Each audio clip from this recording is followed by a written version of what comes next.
ମୁଁ ଅଛି। ହା, ମତେ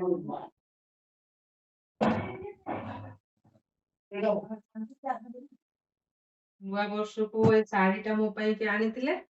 ତ ମୁଁ ନୂଆ ବର୍ଷ ଦିନ ପିନ୍ଧିନଥିଲି। ତ ଆଜି ଆମ ଘରକୁ ଯାଇଥିଲି। ତ ଏ ଶାଢୀଟା ମୁଁ ପିନ୍ଧିକି ଯାଇଥିଲି। ତ ଇଏ କହିଲେ ଟିକେ ଭିଡିଓ କଲ୍ କଲୁ। କେମିତି ଦେଖାଯାଉଛି ଶାଢୀଟା। ତ ମୁଁ ଭିଡିଓ କଲ୍ କରିକି ତାଙ୍କୁ ଦେଖଉଥିଲି ମୋ ଶାଢୀ କେମିତି ଦେଖାଯାଉଛି। ତୁ ରେକର୍ଡିଂ କରୁଛୁ? ହଁ। ରେକର୍ଡିଂ କରୁଛୁ? ହଁ। ହଁ କର। ଯେହେତୁ ସିଏ ଚଏସ୍ କରିକି ଆଣିଥିଲେ, ତାଙ୍କ ଚଏସ୍‌ରେ ଶାଢୀଟା ଆସିଥିଲା। ସେଥିପାଇଁ କି ତାଙ୍କୁ ଟିକେ ଭିଡିଓ କଲ୍ କରିକି ଦେଖେଇ ଦଉଛି। ଶାଢୀଟା କେମିତି ଦେଖାଯାଉଛି, ମତେ ମାନୁଛି କି ନାହିଁ। ଆଉ ଇଏ କହୁଛନ୍ତି ତୁ ତ ଗୋରୀଟା ଆଉ ତତେ କାହିଁକି ମାନିବନି।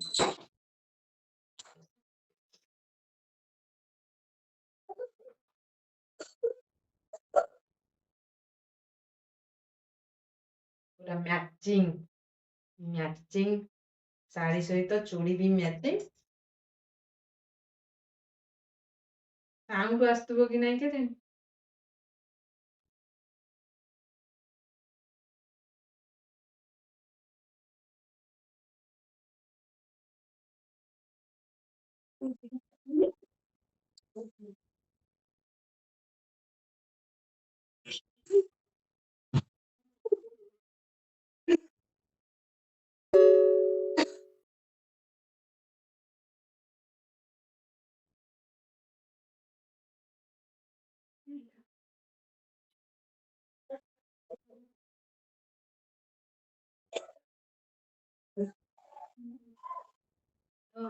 ଆସିଗଲା ପରେ ସବୁଠାରୁ ମତେ ଇଏ ଯୋଉ ପଣତଟା ବହୁତ ବଢିଆ ଲାଗେ। ତାର ପଣତର ଯୋଉ ଲୁକ୍‌ଟା ଅଛି ବହୁତ ସୁନ୍ଦର।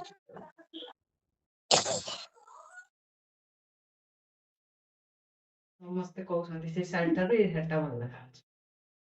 ମୁଁ ଭଲ ଦେଖାଯାଉଛି ମାନେ ମୋ ଯୋଉ ଏତେ ଟଙ୍କା ଯୋଉ କହିଲାନି ସେଥିପାଇଁ କି ମୁଁ ଆଣିବାକୁ ଚାହୁଁଥିଲି।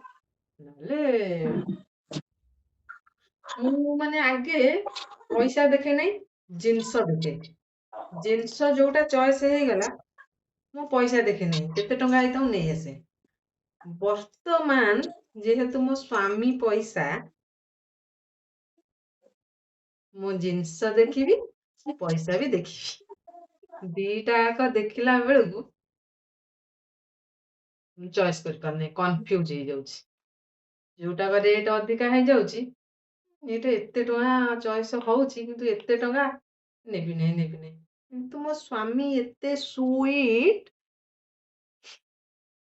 ସିଏ କିନ୍ତୁ କୁହନ୍ତି ଯେତେ ଟଙ୍କା ହେଇଥାଉ ତୁ ନେ, ମୁଁ ଅଛି ନା, ମୁଁ ଦେବି।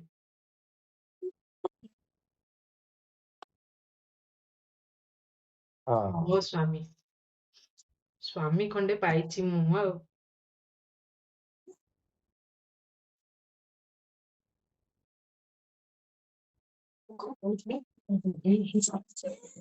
ଘରେ ଯାଇଥିଲି ତ ସେଥିପାଇଁ କି ଟିକେ ଖୁସି ଅଛି, ଖୁସି ଜଣା ପଡୁଛି।